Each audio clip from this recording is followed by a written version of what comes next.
Sister skips my rehearsal dinner, claiming my job would embarrass her fiancé. Before we begin the story, make sure to subscribe to our channel and never miss more incredible stories every day. My sister told me she loved me, then said my job would stain her fiancé's weekend. That was the sentence that split my wedding week in half. I was behind Belle and Vine, the restaurant Rachel and I picked for our rehearsal dinner, holding a stack of place cards and trying not to bend them. I'd come straight from work. Even after a shower, I still carried that faint industrial cleaner smell that clings to sanitation. I supervise one of the city routes. It's not glamorous, but it's honest, and it paid for the life Rachel and I were building. Camille called while I was checking the private room. "Hey," I said, "tell me you're not bailing on your toast." A strange beat of silence passed. Then she said, "I'm not coming tonight." I actually laughed. "Okay, cute." "No, Tyler. I mean it." The kitchen door swung open beside me. Inside, I could hear plates, low music, Rachel talking to the manager. Everything felt normal for one more second. "Why?" I asked. "Graham thinks it's better if we just see everyone tomorrow." "Better for who?" Another pause. Then she said, softer, "Please don't make me say this in a way that sounds cruel. Then say it truthfully." She exhaled. "He's already uncomfortable that your coworkers are invited. And with your job, he doesn't want his parents' first impression of the family to be that." I thought I misheard her. "That? Tyler, don't do this. You just said your fiancé is too embarrassed to sit through my rehearsal dinner because I work sanitation." I said he's worried about optics. Optics? Like my life was a bad camera angle. Belle and Vine was exactly what Rachel and I wanted. Warm lights, good food, no fake luxury. We chose it because it felt like us. We invited people who had shown up for us, not people who looked expensive in photos. A coworker from my department was coming. Rachel's sister was coming. Aunt Rosa was coming with opinions no one asked for. It was supposed to feel like family, not branding. Rachel pushed through the back door and took one look at me. "Ty, what happened?" I stared at the card with Camille written across it in Rachel's careful handwriting. My fingers folded it in half before I even realized I was doing it. Then my phone buzzed with Camille's follow-up text, and it got worse. Camille had been embarrassed by me long before she said it out loud. Growing up, we weren't polished or impressive. We were just loud. Our mom worked long hours at a dental office. Our dad repaired boilers until his knees gave out. Camille dealt with that by deciding she would outgrow all of us. She ironed her school shirts before anyone asked. She corrected my grammar in front of neighbors. At 16, she refused to ride in Dad's pickup if her friends might see. I was the opposite. I liked useful things. If a mower started, if a leak stopped, if a street got cleaned before dawn and nobody had to think about where the trash went, that mattered to me. Camille treated usefulness like something people settled for when they couldn't become impressive. She almost never insulted me directly. She preferred tiny cuts. When I worked sanitation summers in college, she handed me lotion and said, "Your hands look rough. Fix that before interviews." When I got hired full-time, she hugged me and whispered, "At least it has benefits." When I got promoted to supervisor, she lifted her glass and said, "Look at you." Almost management. Rachel noticed before I did. The first Christmas she spent with my family, Camille watched me carve the ham and said, "You clean up so well. People would never guess what you do at 4 in the morning." Rachel looked up and asked, "What exactly are they supposed to guess?" Camille laughed. "Relax. I'm proud of him. Tyler just takes everything personally." That was always her trick. She'd say something ugly, then act like my reaction was the real problem. The confusing part was that she could still be warm in private. She called when her battery died. She asked me to build furniture in her condo. After one breakup, she slept on my couch and cried into my old blanket. So I kept telling myself she was vain, not cruel. Shallow, not disloyal. Then she met Graham. He came wrapped in expensive quiet. Tailored coat, a job title that sounded important without saying much. Camille changed around him almost immediately. She stopped saying, "Tyler works for the city." She started saying, "Tyler's in municipal operations." I thought she was dressing up my life for strangers. I didn't realize she was rehearsing how to hide me from them. The week of the wedding, the sabotage was small enough to ignore if I wanted to stay sane. Rachel and I kept saying that to each other. Small enough. Explainable. Stress made people weird. Weddings made everybody territorial. We were trying so hard to protect the joy of it that we almost let Camille and Graham shave pieces off it in real time. The first thing was the guest list. Camille called 3 days before the rehearsal dinner and asked, too casually, "Do your city friends need to be at the dinner?" I was at our kitchen table stuffing welcome bags. One coworker had covered my route when Rachel had surgery. "Yeah," I said. "They do." "Oh, I just didn't know if you wanted it more intimate." "It is intimate. That's why they're invited." Then she asked if Aunt Rosa really needed a microphone for toasts. Then she asked whether Rachel's cousins were the loud kind.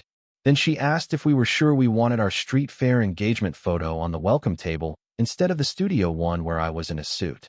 Rachel looked up and said, "Why does your sister hate any evidence that we have actual personalities?" The second thing was the seating chart. Rachel had made a draft and left it open on the laptop. Later, she called me over and pointed at a saved version we didn't create. One coworker and his wife had been moved to a back table. Aunt Rosa had been shifted away from Graham's parents. One cousin had disappeared entirely. Did Camille touch this? Rachel asked. She wouldn't have the password. Rachel stared at me. "Tyler, your password is your birthday." When Camille called that night, Rachel put her on speaker. "Did you move people on our seating chart?" Rachel asked. A pause. Then Camille said, "I only suggested a better flow. Graham's parents are very traditional." Rachel said, "Traditional about what?" Camille lowered her voice. "About presentation." There it was again. Presentation. Optics. Flow. They kept using wedding words to mean social ranking. Then Natalie sent me a screenshot from a cousin's group chat Camille forgot she was still in. And that was the first time I saw my wedding described like a problem to manage. Camille's follow-up text came in. "I'm sorry you took it that way. Graham just thinks tonight should stay elevated." I stared at the screen so long it dimmed in my hand. Rachel read the message and laughed. "Elevated? It's bruschetta and family stories, not the Met Gala." I should have let the anger hit right then. Instead, I did what people like me get trained to do early. Translate disrespect into something easier to carry. Maybe she was panicking. Maybe Graham's parents were snobs. Maybe if I called again, she'd walk it back. So I called again. She answered on the third ring, annoyed. "Tyler, I'm getting ready." "For what? You just said you're not coming." "For tomorrow. For the wedding. Not everything is about you."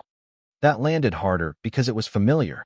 Camille's favorite move was to reduce my pain to inconvenience. "You changed the seating chart," I said. "You've been trying to move my people out of sight all week. Just say the truth once." She went quiet. Then Graham's voice came through faintly in the background. "Is he still on this?" "Put him on," I said. "Absolutely not," Camille snapped. "Put him on, or I stop pretending this is stress." A muffled exchange. Then Graham came on, calm as polished glass. "Tyler," he said, "I think this has gotten emotional. My rehearsal dinner. My guests. My family. Yeah, I'm emotional." "I'm not judging your work," he said. "I'm saying perception matters. My parents are very image conscious. They don't understand municipal labor culture." I laughed once because the phrase was so absurd it hurt. "You mean trash?" I said. "You can say trash." See, that tone is exactly what Camille was worried about. Rachel stepped closer, one hand on my back. Not to calm me down, to remind me I wasn't standing there alone. I said, "Do you hear yourself?" Graham sighed. "This weekend isn't the best time to foreground things that could make certain people uncomfortable." After we hung up, Natalie sent the screenshot she'd promised. It was from the cousins' chat, timestamped 2:14 p.m. Camille had written, "Please help me keep Tyler's work friends from dominating tonight. Graham's family already thinks my side is very municipal." Then one cousin replied with 6 words that changed everything. The cousin's reply under Camille's message was simple. He already told them Tyler works maintenance. Not sanitation. Not supervisor. Maintenance. As if my life just needed a softer label to become acceptable. Rachel read it first and went still in that dangerous way she does when she's truly angry. "So this wasn't a bad comment," she said. "This was a campaign." I sat on an overturned crate behind the restaurant and felt something hot crawl up my neck. Not because Graham was a snob. Men like him are everywhere. It was because Camille had joined him. She hadn't just failed to defend me. She had edited me for approval. Aunt Rosa arrived 10 minutes later in a green dress, and one look at us told her enough. "Why do you look like somebody died?" she asked. Rachel handed over the phone. Rosa read the texts, the screenshot, Graham's message, then made a face like she'd bitten foil. That boy sells cologne with a finance haircut, she said. And he thinks he's too good to eat lasagna with sanitation workers? Despite everything, I laughed. Then I almost cried, which felt worse. Inside, guests were arriving. A coworker texted that he and his wife were parking. Rachel's sister asked if she should bring in the cupcakes. The night was moving whether I was ready or not. Then the family pressure started. First my mother called. Camille had clearly gotten to her already. Please don't make this bigger tonight, Mom said. Your sister is emotional. Weddings are stressful. It's my wedding weekend too, I said. I know, honey, but you're stronger than she is. I hated that sentence. In my family, stronger always meant expected to absorb the hit quietly. Then my uncle texted, don't let one comment ruin tomorrow. Then another cousin, Graham's parents are old-fashioned. Maybe just ignore them. Old-fashioned. Another polite word for contempt. Rachel took my face in both hands. You are not the one ruining anything. Aunt Rosa nodded. Eat, smile for your people, and do not let those two write tonight. So I did. I went back inside. I hugged people. I thanked them for coming. I kissed Rachel and acted like I wasn't bleeding internally. But through dinner, Natalie kept sending screenshots. And every new message made Camille's apology look more rehearsed than real. When the rehearsal dinner ended, Belle and Vine emptied slowly. Rachel's cousins lingered over cannoli. A coworker hugged me hard enough to crack my shoulder and said, tomorrow's your day, boss. Aunt Rosa stole wrapped cookies for later and declared anyone who judged the evening had no soul. On the surface, the dinner was a success. People laughed. Rachel glowed. Nobody who mattered made me feel small. Then Natalie texted, can you talk privately? And sent 3 screenshots. The first was from Camille and Graham's wedding week checklist. Natalie had only seen it because Camille accidentally screen recorded while complaining in another chat. Item 7 read, confirm hotel packets only include revised family bios. The second screenshot was one of those bios. Rachel, elementary school counselor, marathon runner, bride. Tyler, works in city facilities logistics. Camille, consultant in luxury brand strategy. Graham, senior vice president, Henshaw Private Capital. I read mine twice. City facilities logistics. Not maintenance this time. Not sanitation. Just a job title so soft it barely existed. The third screenshot was a message Camille sent Natalie the day before. If Graham's parents ask, Tyler started in sanitation but moved into operations years ago. Don't get into truck stories unless they ask directly. Rachel read over my shoulder and said, she built a script. That was the moment suspicion stopped being a feeling and became a pattern. Softer titles. Guest reshuffling. Selective photos. New wording for different audiences. A polished lie repeated until it could pass for truth. I texted Camille, why are there fake bios in the hotel packets? She answered almost immediately. Because not everyone needs every detail. Please stop spiraling. Aunt Rosa read that and snorted. She's not ashamed of your job. She's ashamed it can't be accessorized. I still wanted an explanation that would hurt less. Maybe Graham was pushing all of it. Maybe Camille was weak, not cruel. Then Natalie called and said, Tyler, there's something else. It's not just the packets. The second she told me where to look, my stomach dropped. Natalie told me to check the wedding website, not the public page Rachel and I had approved months earlier. The hidden guest portal Camille had helped manage for out-of-town relatives. I logged in from the passenger seat as Rachel drove. Under Meet the Families, there was a paragraph about Rachel's work and one about me that made my jaw lock. Tyler has spent the last several years in city operations, where he oversees logistics and personnel. He enjoys restoring furniture, hosting neighborhood cookouts, and supporting civic initiatives. Supporting civic initiatives. It sounded like I donated to parks twice a year and had never seen the inside of a truck. Rachel glanced at me at a red light. Read it out loud. I did. She slapped the steering wheel. That's not an accident. That's a witness statement. When we got home, I started pulling threads. First, I checked the edit history. Camille's login had changed my bio 2 nights earlier at 11:48 p.m. Graham's account approved it at 11:52. For minutes. Then I searched my texts with the photographer. 2 weeks earlier, she'd written, just confirming. Your sister requested a shorter family portrait variation without coworkers and extended city contacts. Is that from you? At the time, I assumed she meant venue capacity. Now I knew better. I called the photographer. Did Camille say why she wanted that? A pause. She said some guests might not understand the vibe. Then I called the hotel coordinator. Did anyone besides us request edits to the welcome packets? She hesitated. Your sister did. She said she was protecting privacy. Privacy was apparently another elegant word for shame. Rachel made tea we didn't drink while I kept pulling up timestamps, screenshots, and moments I'd brushed off. Camille steering Graham's parents away when one coworker introduced himself. Graham asking whether my shift started before regular people are awake. Camille laughing too quickly when I told an old route story at brunch. By midnight, I had a folder on my phone called Rehearsal Weekend. Screenshots, site edits, packet drafts, photographer texts, Natalie's messages. I stared at the folder when a text came in from a number I didn't recognize. It was from someone who knew Graham before Camille ever met him. The unknown number belonged to Graham's former assistant. She opened with, Natalie gave me your number. Does his family know what he's been saying about yours? I stepped into our laundry room and said, probably not. What has he been saying? She gave a dry laugh. Depends which version. Apparently Graham had been preparing people for us like we were a difficult merger. He told one coworker my sister's family was salt of the earth, but chaotic. He told another his future brother-in-law used to work sanitation, but had moved into city administration. He told his assistant to keep any event photos that showed service uniforms, public works branding, or rough-looking relatives out of a slideshow for his parents' welcome brunch. Did he say that exactly? I asked. He emailed it, she said. I still have the thread. Then she forwarded screenshots. Subject line, family weekend visuals. Bullet point 3, avoid pictures that read too municipal. Bullet point 5, keep Tyler's side polished and concise. Rachel read them beside me and said, he talks about people like he's staging furniture. That was the twist I hadn't fully let myself believe. They weren't just embarrassed in private. They were managing my existence across rooms, screens, and audiences. Rewriting my bio, trimming guest lists, requesting alternate portraits, turning my wedding weekend into an image control operation. A bunch of moments suddenly made sense. Why Camille insisted we all meet at the church separately instead of arriving together.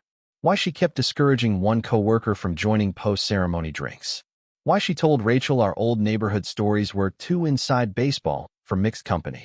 She wasn't smoothing logistics. She was editing class markers out of the frame. I asked her, why are you helping me? There was a pause. Then she said, because he does this every time he thinks someone can make him look smaller. Before I could ask what that meant, Natalie sent another screenshot from the hotel breakfast setup. And this one proved they'd already started excluding people from the wedding photos. Natalie's screenshot was a marked-up photo list for the wedding photographer. Under family formals, there was a note next to one coworker and his wife. Move to optional candidates. Next to Aunt Rosa, keep if time. Next to one cousin, only if jacket is on. And next to one usher, not in parent-facing set. Parent-facing set. Every new receipt found a fresh nerve. I called Graham's former assistant back and asked, what did you mean when you said Graham does this whenever someone makes him look smaller? She was quiet for a second. He reinvents himself depending on the room. Then she filled in the details. Graham was not a senior vice president. That was the title Camille had put in the hotel bio. His actual title, according to his former assistant and the company directory she sent me, was Senior Client Relations Manager. Respectable job, just not the power title he fed people who liked expensive labels. It got worse. He also wasn't from the kind of polished family Camille kept implying she needed to impress. His father had driven a municipal waste truck for 23 years in Newark. His mother worked cafeteria shifts at a county hospital. She said Graham almost never said that plainly. He described his dad as in urban logistics and his mother as in public nutrition services, like he was translating them into a language rich people would accept. Rachel stared at the company directory on my phone. So he's ashamed of you because he's ashamed of himself. Exactly. Camille knew it too. Natalie proved that with a screenshot from months earlier. Camille had texted, Graham has worked hard to leave certain things behind. Please don't bring up his dad's route history around his investors' families. Route history. The man judging my hands, my coworkers, my life, had grown up streets over from people like me and decided survival meant pretending he hadn't. This was no longer a snob and my sister acting ugly before a wedding. It was two people building intimacy on performance and asking everyone else to protect the set. Rachel looked at me. So what do you do with the truth? I had the screenshots in one folder, the timeline in another, and a knot in my chest that felt like warning. Because by then, Graham had started texting me directly. Graham's first text arrived at 12:41 a.m. I think we both know this weekend doesn't need more tension. The second came 2 minutes later. Camille is already upset. Please don't punish her because emotions ran high. By the third, the tone had shifted. You have every right to feel hurt, but public scenes help no one. I showed Rachel and said, he writes like an HR department in loafers. She smiled briefly. We both knew what those messages were. Not apologies, just preemptive blame in a nicer font. The next morning was the family welcome brunch at the hotel. Rachel wanted to skip it. I almost did. But avoiding them would only help Camille and Graham keep narrating me as unstable, oversensitive, difficult. So I put on the suit Rachel liked and went. The brunch room smelled like coffee and peonies. Graham's parents were there. Camille crossed the carpet when she saw me. Can we not do anything dramatic today? She whispered. I looked at her. You're starting from the assumption that I'm the danger here. Tyler, please. Just for 24 hours. Smile, get married, and we can talk later. Later. A family word that usually meant never. Then Graham joined us, hand light on Camille's elbow. Morning, Tyler, he said. You look sharp. I laughed. Amazing what sanitation can do with a suit. His jaw tightened. Small but real. Camille said, can we all be adults? Rachel arrived beside me. That depends, she said. Are adults the people who lied about Tyler's job or the people who noticed? For a second, nobody moved. Then Graham slipped into his smooth voice. This is exactly what I was worried about. A private misunderstanding turning into a spectacle. Private misunderstanding. He said it in front of his parents, like he was already laying track for their version of events. Camille's eyes filled instantly. I'm your sister, she said. Can you not humiliate me before my future family? That almost got me. A stupid part of me still wanted to be the brother who absorbed the damage so she could stay loved. I might have done it too. Then Aunt Rosa walked in, heard the last sentence, and said, funny. She didn't mind humiliating you first. Half the room went quiet. Then Graham's mother asked the question Camille had been terrified of. Graham's mother smiled politely and asked, humiliating him how? Nobody answered right away. Camille looked like she might stop breathing. Graham stepped forward with his careful calm and said, there was a misunderstanding about some wording in the hotel materials. Tyler is taking it personally. Wording, not lies, not edits, not a coordinated effort to sand down my life until it looked expensive enough for his parents. I could have blown it open right there. I had screenshots, timestamps, photo notes, website history, the assistant's emails. Rachel could see the decision happening on my face. So could Aunt Rosa. And that was exactly why I didn't. Because Graham wanted a messy confrontation he could call unstable. Camille wanted tears she could frame as proof I ruin important moments. If I exploded in a hotel brunch room, they'd make my anger the headline and their behavior the footnote. So I said, evenly, you're right. There was wording. We'll clear it up later. Camille blinked at me, confused. Graham relaxed too fast. We got through brunch with knives hidden under napkins. Graham's parents asked me polite questions about city work, and for the first time I answered without simplifying anything. Yes, I started on the truck. Yes, I still cover routes when needed. Yes, it's hard work. Afterward, Rachel and I slipped into an empty conference room near the ballroom. Aunt Rosa and Natalie joined us. I opened the rehearsal weekend folder. This is enough, Natalie said. Rachel nodded. The question is where? Not at the church. Not during vows. Not in a hallway where Camille could collapse into victimhood. We needed a moment public enough to matter and controlled enough to stay about the truth. That's when Rachel remembered the reception slideshow. The DJ was scheduled to run a photo montage during dinner. Engagement photos, family pictures, childhood shots each side had submitted. Camille and Graham had pushed hard to approve every image in advance, which meant they had already left fingerprints all over the visuals. I called the photographer, then the DJ, then the venue manager. By the time I hung up, we had a plan that would let the receipt speak first, and the first person I told was my sister. I found Camille alone outside the bridal suite an hour before the ceremony, pinning an earring with shaking fingers. I know everything, I said. She went pale, then lifted her chin. If this is about Graham, Today is not the day. Today became the day when you decided my life needed a fake bio. Her eyes flicked down the hallway. Please, just get through the ceremony. Do whatever you want after dinner. Why? I asked. Why help him do this? That was the first time she looked tired instead of polished. Because you don't understand what it's like to finally be around people who expect more. I stepped back. More than what? More than surviving, she snapped. More than fixing things and hauling things and being proud of being ordinary. There it was. Not strategy. Shame. I said, you think I'm ordinary? She swallowed. I think you make comfort out of smallness. That sentence didn't break me. It clarified everything. Rachel walked toward me, and the whole room softened. For 20 minutes, none of the ugliness mattered. I married the woman who had never once asked me to become more polished to deserve love. Then came dinner. Halfway through the reception, after the first course, the lights dimmed for the photo montage. Graham had already made a toast about the dignity of family, honesty, and shared roots, which would have been funny if it hadn't made my skin crawl. The slideshow started as planned. Childhood pictures. Rachel in rain boots. Me missing front teeth. Mom at a cookout. Then the screen changed. Instead of the next approved photo, a screenshot appeared. Tyler has spent the last several years in city operations. Then another. Please help me keep Tyler's work friends from dominating tonight. Then another. Avoid pictures that read too municipal. Then the company directory showing Graham's real title. Then Camille's text. Please don't bring up his dad's route history. You could feel the air leave the room. The evidence was plain, timed, and impossible to talk over. Camille stood so fast her chair tipped backward. Graham reached for the DJ booth and said, "Turn that off right now." I was already on my feet with a microphone. "No," I said. "You've edited enough." And that was when Graham finally dropped the mask.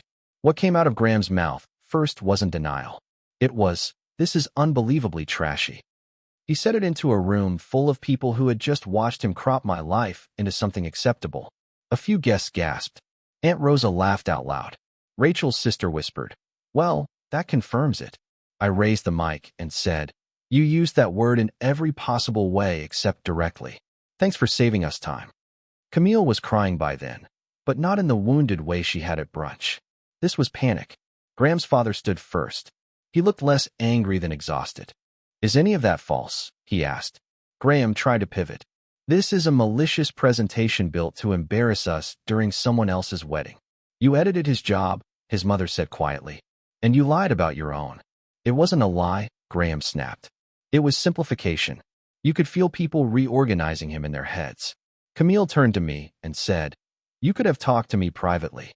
I looked at her and felt something strange, not rage, just distance. "I did. You called my life small." Rachel took the microphone from my hand before I could say anything meaner. That was one reason marrying her felt like peace. She knew the difference between truth and escalation. She said, "This is still our wedding. Anyone who wants to stay and celebrate with honesty is welcome. Anyone who wants to leave can leave now." It was the cleanest line anyone said all night. Graham left first. He grabbed his jacket and walked out while 3 people called his name. Camille stood frozen like she expected the room to follow him. Nobody did. Eventually she went too. My mother cried in the bathroom. One uncle told me I had gone too far. Another hugged me and said, "About time." One coworker squeezed my shoulder and muttered, "I would have settled for a fist fight, but this was better." The worst part was the crash after the adrenaline. I sat in a service hallway in my wedding suit with my tie loose, listening to the muffled bass from the dance floor, and suddenly felt guilty for letting any of this touch Rachel's day. Then Rachel sat beside me and said something that changed the night. Rachel sat beside me in the hallway, smoothed my wrinkled sleeve, and said, "They touched the edges of today. They did not take the center." I cried then. Not dramatic crying. Just exhausted, angry tears that had been waiting since the alley behind Belle and Vine. Rachel let me have them without trying to tidy them up. Then she stood, held out her hand, and said, "Come dance at your own wedding." So I did. I danced with my wife. I danced with Aunt Rosa, who informed me halfway through a Motown song that if Camille came near her with a fake apology, she'd need divine restraint. I danced with a coworker's wife. I danced with my mom after she finally admitted she had spent years asking me to be the bigger person because she knew I could take it. I told her I was done being measured by how quietly I accepted disrespect. That sentence became the first real boundary I ever set with my family. The next week, Camille texted me a 5-paragraph message. It had the shape of an apology without the weight of one. She said she had been under pressure. She said Graham had strong opinions. She said I could have handled things more gently. She said she was sorry for how everything looked. Not for what she did, for how it looked. I wrote back once. You lied about my life because you thought honesty lowered your value. Until you can admit that plainly, don't contact me. Then I muted her. Graham never reached out. Through Natalie, I heard his parents left town early and that his father was furious less about the embarrassment than about the contempt. Apparently, he told Graham, "You can reject where you came from, but don't insult the people still doing the work." Rachel and I took a short trip north a month later because we needed one memory of our wedding season not shaped by damage control. We rented a cabin with a porch swing and bad coffee. One morning I stepped outside and found Rachel under a blanket reading our vows again. No audience, no optics, no polished lie, just the woman who chose me knowing exactly who I was. By then, Aunt Rosa had started a new family tradition, Sunday dinner for people who show up without ranking each other. Mom came alone. Camille was not invited. Then, at our second Sunday dinner, Camille's name lit my screen. The name on my phone was Camille. For a second, nobody at the table spoke. Aunt Rosa leaned across the cornbread and said, "If that woman is asking for potato salad, I reject the request." Rachel looked at me, not pushing, just waiting. That was our whole marriage in one glance. No control, no guilt, just room to choose. So I stepped onto the porch and opened the message. It wasn't a text. It was a voice note. Camille sounded different right away. No polished pace. No careful phrasing. Just tired. "I've rewritten this 6 times, she said. "I'm tired of sounding better than I was. You were right. I lied because I was ashamed. Not of you. Of what being connected to ordinary work made me feel about myself. And I let Graham turn that shame into a project. I don't expect forgiveness. I just don't want to keep pretending I didn't know exactly what I was doing." I listened to it twice. When I went back inside, everyone looked up. "Well?" Aunt Rosa asked. I took my seat and said, "It's the first honest thing she said in a long time." That was all. No dramatic reunion. No sudden healing montage. Camille and I still don't talk regularly. Maybe one day we will. But if that happens, it'll be built from truth, not nostalgia. I don't miss the version of peace that required me to swallow disrespect to keep everybody comfortable. Here's what I learned. When someone is embarrassed by honest work, the problem is never the work. It's the story they need to tell about themselves. If your job keeps people fed, clean, safe, moving, healed, or housed, there is no elegant way to look down on it without shrinking yourself in the process.